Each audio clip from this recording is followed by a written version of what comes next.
नमस्कार, आप देख रहे हैं यूपी न्यूज 24/7 और मैं हूं आपके साथ ज्योतिका। आइए रुक करते हैं कुछ बड़ी खबरों की ओर।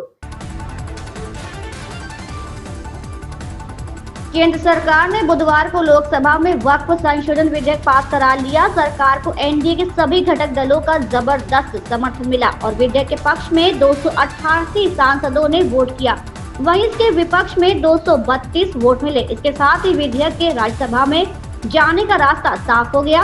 केंद्रीय अल्पसंख्यक मंत्री किरेन रिजिजू ने गुरुवार को इस बिल को राज्यसभा में भी पेश कर दिया। हालांकि वक्फ संशोधन विधेयक 2024 की असल परीक्षा इसी सदन में मानी जा रही है।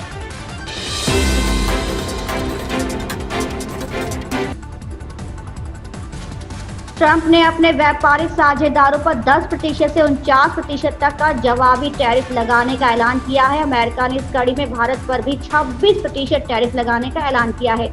अमेरिकी टैरिफ के असर से भारत के निर्यात से जुड़े प्रमुख क्षेत्रों पर नकारात्मक असर पड़ सकता है। हालांकि कुछ क्षेत्रों को जवाबी टैरिफ से फिलहाल तो राहत दी गई है, लेकिन उनका भविष्य भी अनिश्चित है।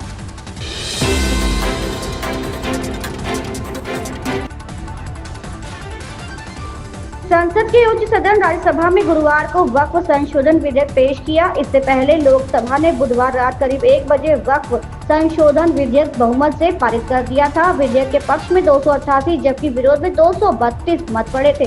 सदन ने विपक्ष के सभी संशोधनों को भी ध्वनि मत से खारिज कर दिया था।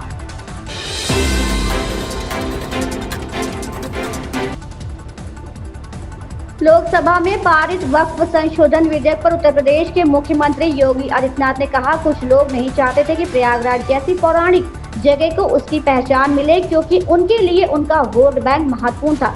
वक्फ के नाम पर उन्होंने प्रयागराज और अन्य शहरों में भी जमीन पर कब्जा करने की कोशिश की थी। जब हम महाकुंभ का आयोजन कर रहे थे, तब वक्फ बोर्ड मनमाने ढंग से बयान दे रहा था कि प्रयागराज में कुंभ की जमीन भी वक्फ की जमीन है। क्या ये वक्फ बोर्ड है या भू माफिया बोर्ड है? हमने पहले ही उत्तर प्रदेश से माफिया का सफाया कर दिया है। हम प्रधानमंत्री नरेंद्र मोदी और गृह मंत्री अमित शाह के आभारी हैं कि उन्होंने लोकसभा में इस महत्वपूर्ण अधिनियम को पारित करके वक्फ बोर्ड पर लगाम लगाई है और कल्याणकारी कार्य किया है। जो लोग प्रयागराज की पहचान को छुपाते थे, वे नहीं चाहते थे इस पौराणिक सिटी को एक पहचान मिले। वे नहीं चाहते थे कि निषादराज और भगवान राम के मिलन स्थल को एक पहचान मिले, क्योंकि उनके लिए अपना वोट बैंक महत्वपूर्ण। देख रहे हो ना, देख रहे हो यहां पर भी निषादराज की पौराणिक भूमि पर कब्जा और जगह जगह शहरों पर भी वक्फ के नाम पर कब्जे किए गए। अब तो हम प्रधानमंत्री जी के प्रति आभार व्यक्त करते हैं।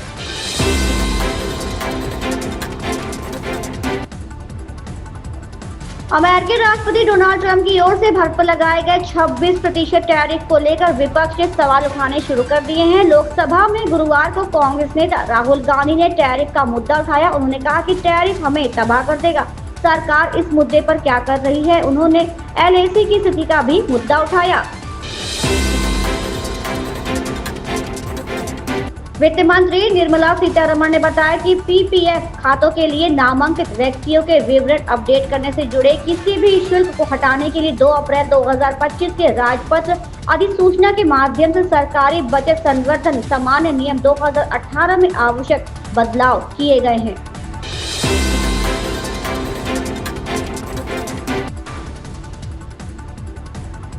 लोकसभा में वक्फ संशोधन विधेयक पारित होने पर भाजपा सांसद प्रवीण खंडेलवाल ने कहा, बहुत से लोगों को ये आशंका थी कि बिल लोकसभा में पास नहीं होगा। कांग्रेस समेत विपक्षी दलों ने अपनी ओर से ऐसी कोशिश भी की, लेकिन बड़े बहुमत के साथ कल लोकसभा में ये बिल पारित हुआ और निश्चित रूप से आज राज्यसभा में भी ये बिल पारित होगा और जल्द ही वक्फ एक कानून बनेगा।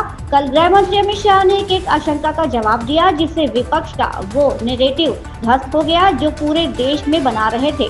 ये जितनी भी पार्टियां हैं वो केवल एक ही वर्ग के तुष्टीकरण की नीति पर चल रही है। वक्फ का कानून देश के मुस्लिम वर्ग को एक नई दिशा देगा।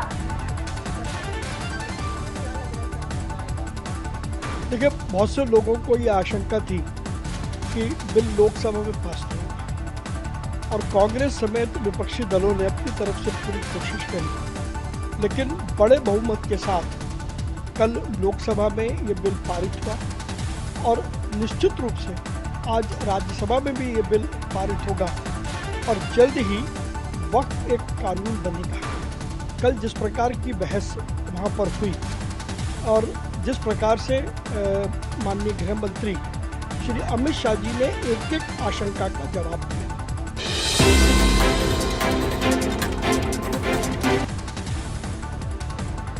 All India Muslim personal law board के सदस्य मौलाना खालिद रशीद फिरंगी महली ने कहा कि अगर वक्फ संशोधन विधेयक को राज्यसभा में मंजूरी दे दी जाती है तो पर्सनल लॉ बोर्ड कोर्ट जाएगा और बिल को चुनौती देगा। हमें उम्मीद है कि हमें न्याय मिलेगा क्योंकि हमारा पक्ष संवैधानिक तथ्यों के अनुरूप है। उन्होंने कहा कि मुस्लिम समाज को उम्मीद थी कि नीतीश कुमार की पार्टी जनता दल यूनाइटेड और चंद्रबाबू नायडू की party Telugu Desam party bill का विरोध करेगी, पर ऐसा नहीं हुआ।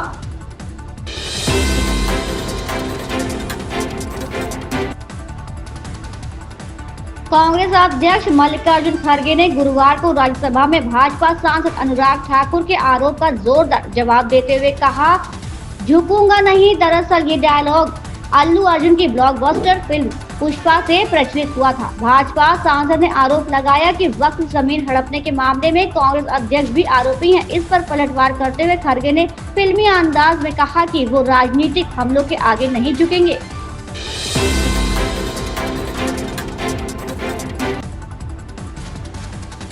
कांग्रेस सांसद सोनिया गांधी ने कहा कि वक्फ संशोधन विधेयक को लोकसभा में जबरन पारित कराया गया है।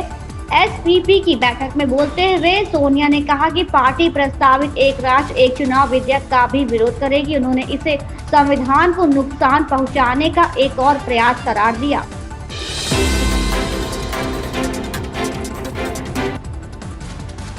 आईपीएल 2025 में बुधवार को रॉयल चैलेंजर्स बेंगलुरु को गुजरात टाइटंस के खिलाफ अपने घर में हार का सामना करना पड़ा।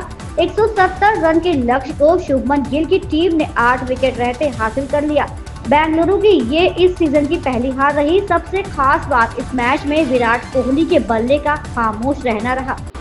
वो 7 रन बनाकर आउट हो गए। उन्हें बाएं हाथ के तेज गेंदबाज अरशद खान ने प्रसिद्ध कृष्णा के हाथों कैच कराया।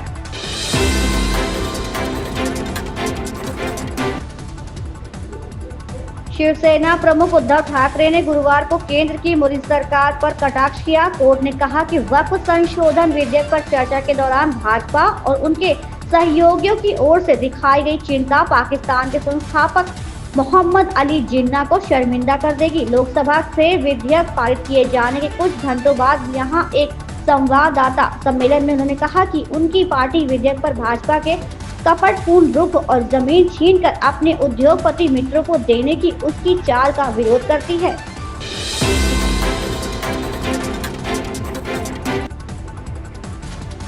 लोकसभा में वक्फ संशोधन विधेयक पारित हुआ। वैसे ही केरल के मुननबम के निवासी खुशी से झूम उठे। गौरतलब है कि मुननबम के लोग मुननबम भू संरक्षण समिति के बैनर तले बीते 173 दिनों से भूख हड़ताल कर रहे हैं। इस दौरान लोगों ने नरेंद्र मोदी जिंदाबाद के नारे लगाए। दरअसल मुननबम में सैकड़ों एकड़ जमीन पर वक्फ बोर्ड ने दावा किया था, जिसके बाद ये जमीन विवाद पूरे देश में चर्चा का विषय बन गया था।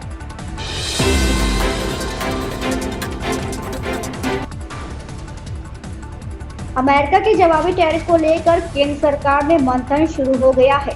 मीडिया रिपोर्ट्स के मुताबिक जवाबी टैरिफ को लेकर प्रधानमंत्री कार्यालय में उच्च स्तरीय बैठक चल रही है। बताया जा रहा है कि प्रधानमंत्री के प्रधान सचिव उच्च स्तरीय बैठक की अध्यक्षता कर रहे हैं। बैठक में नीति आयोग, वाणिज्य मंत्रालय, DPIIT और अन्य विभागों के वरिष्ठ अधिकारी भाग ले रहे हैं।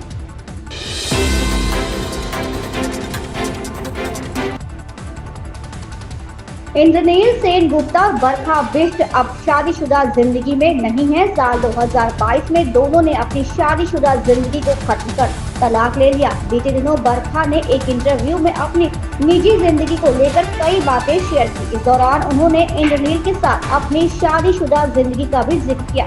उन्होंने इंद्रनील पर चीटिंग करने का आरोप लगाया। वहीं इंद्रनील का मानना है कि बरखा के साथ उनकी शादी असफल नहीं रही।